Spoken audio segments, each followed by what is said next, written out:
CM DK Shivakumar Delhi ಪ್ರವಾಸ ಸಮಯ ಬದಲಾವಣೆಯಾಗಿದೆ. ನಾಳೆ ಬೆಳಗ್ಗೆ 8 ಗಂಟೆಗೆ ವಿಶೇಷ ವಿಮಾನದಲ್ಲಿ ದೆಹಲಿಗೆ ಪ್ರಯಾಣ ಬೆಳೆಸ್ತಾ ಇದ್ದಾರೆ ಸಿಎಂ ಡಿಕೆ ಶಿವಕುಮಾರ್. ಸಿಎಂ ಡಿಕೆ ಶಿವಕುಮಾರ್ ಜೊತೆ ದೆಹಲಿಗೆ ತೆರಳ್ತಾ ಇದ್ದಾರೆ ಸಿದ್ದರಾಮಯ್ಯ. ಮಾಜಿ ಸಿಎಂ ಸಿದ್ದರಾಮಯ್ಯ ಅವರ ಜೊತೆಗೆ ಕೆಪಿಸಿಸಿ ಅಧ್ಯಕ್ಷ ಬಿಕೆ ಹರಿಪ್ರಸಾದ್ ಕೂಡ ದೆಹಲಿಗೆ ಹೋಗ್ತಾ ಇದ್ದಾರೆ. ನಾಳೆ ಬೆಳಗ್ಗೆ ದೆಹಲಿಗೆ ತೆರಳಲಿದ್ದಾರೆ.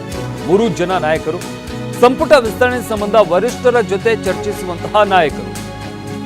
ಎಐಸಿಸಿ ಅಧ್ಯಕ್ಷ ಖರ್ಗೆ, ರಾಜ್ಯ ಕಾಂಗ್ರೆಸ್ ಉಸ್ತುವಾರಿ ಸುರ್ಜೇವಾಲಾ, ಎಐಸಿಸಿ ಪ್ರಧಾನ ಕಾರ್ಯದರ್ಶಿ ವೇಣುಗೋಪಾಲ್ ಎಲ್ಲರೂ ಕೂಡ ನಾಳಿನ ಸಭೆಯಲ್ಲಿ ಭಾಗಿಯಾಗಲಿದ್ದಾರೆ. ಎಲ್ಲರ ಜೊತೆ ನಾಳೆ ಚರ್ಚೆಯನ್ನು ನಡೆಸಲಾಗುತ್ತೆ.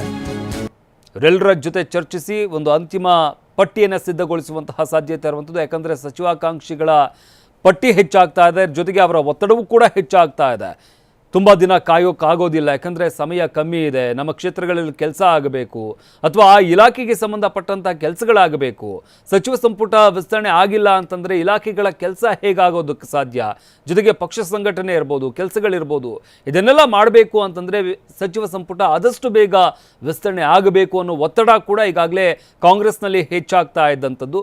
ಈ ಕಾರಣದಿಂದಾಗಿ ಈಗಾಗಲೇ ಒಂದಷ್ಟು ಪಟ್ಟಿಗಳನ್ನು ಸಿದ್ಧಪಡಿಸಿಕೊಂಡಿರುವಂತಹ ನಾಯಕರು ನಾಳೆ ಹೈಕಮಾಂಡ್ ನಾಯಕರನ್ನು ಭೇಟಿಯಾಗಲಿದ್ದಾರೆ. ಅಲ್ಲಿ ಚರ್ಚೆ ನಡೆಸಿ ಈಗಾಗಲೇ ರಾಜ್ಯದಿಂದ ಸಿಎಂ ಡಿಕೆ ಶಿವಕುಮಾರ್, ಮಾಜಿ ಮುಖ್ಯಮಂತ್ರಿ ಸಿದ್ದರಾಮಯ್ಯ, ಕೆಪಿಸಿಸಿ ಅಧ್ಯಕ್ಷ ಹರಿಪ್ರಸಾದ್ ಈ 3 ಜನ ನಾಯಕರು ನಾಳೆ ದೆಹಲಿಗೆ ಹೋಗ್ತಾ ಇದ್ದಾರೆ. ಅಲ್ಲಿ ಎಐಸಿಸಿ ಅಧ್ಯಕ್ಷ ಮಲ್ಲಿಕಾರ್ಜುನ ಖರ್ಗೆ ಅವರ ನಿವಾಸದಲ್ಲಿ ರಾಷ್ಟ್ರ ನಾಯಕರು ಕೂಡ ಈ ಚರ್ಚೆಯಲ್ಲಿ ಭಾಗವಹಿಸುವಂಥ ಸಾಧ್ಯತೆ ಇರುವಂಥದ್ದು. ಅಲ್ಲಿ ಒಂದು ಅಂತಿಮ ಪಟ್ಟಿ ಸಿದ್ಧವಾಗುವಂತಹ ಸಾಧ್ಯತೆ ಇದೆ. ಸಿದ್ಧ ಮಾಡಲೇಬೇಕಾದಂಥ ಅನಿವಾರ್ಯತೆ ಕೂಡ ಈಗಾಗಲೇ ಇರುವಂಥದ್ದು.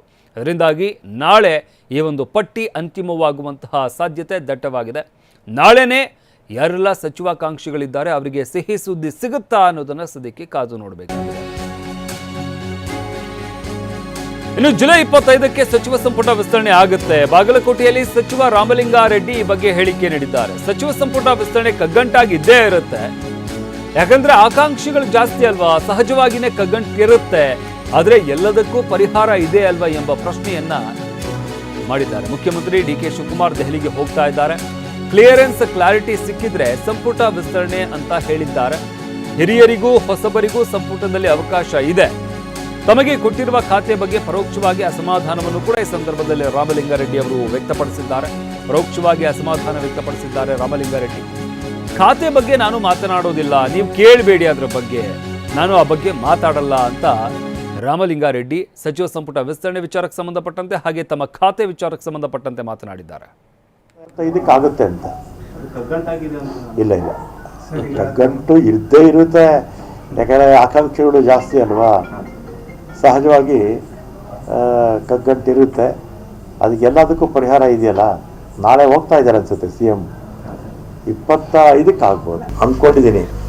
ಯಾಕಂದರೆ ನಿನ್ನೆ ಕ್ಯಾಬಿನೆಟ್ಟಲ್ಲಿ ಮುಖ್ಯಮಂತ್ರಿ ಹೇಳಿದ್ರು ಡೆಲ್ಲಿಗೆ ಹೋಗ್ತಾ ಇದ್ದೀನಿ, ಕ್ಲಾರಿಟಿ ಸಿಕ್ಕಿದ್ರೆ 25ಕ್ಕೆ ಮಾಡೋಣ ಅಂತ ಹೇಳಿದ್ದಾರೆ. ಹಿರಿಯರಿಗೂ ಇದೆ, ಅಲ್ಲ ಹಿರಿಯರಿಗೂ ಇದೆ, ಹೊಸಬ್ರಿಗೂ ಅವಕಾಶ ಇದೆ, ಇಬ್ಬರಿಗೂ ಇರುತ್ತೆ.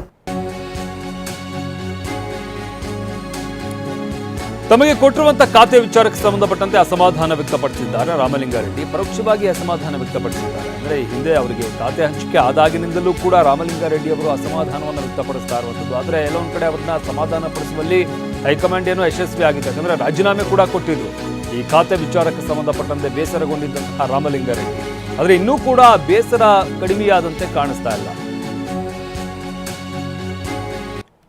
ನಾನು ಯಾವತ್ತೂ ಕೂಡ ಮಂತ್ರಿ ಮಾಡಿ ಅಂತಾನು 6 ಸಲ ಆಗಿದ್ದೀನಿ.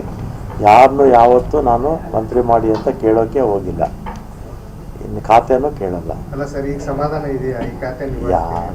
ಆ ಖಾತೆ ಬಗ್ಗೆ ನೀವು ಮಾತಾಡಲೇಬೇಡಿ, ಬಗ್ಗೆ ಮಾತಾಡೋದೇ ಇಲ್ಲ.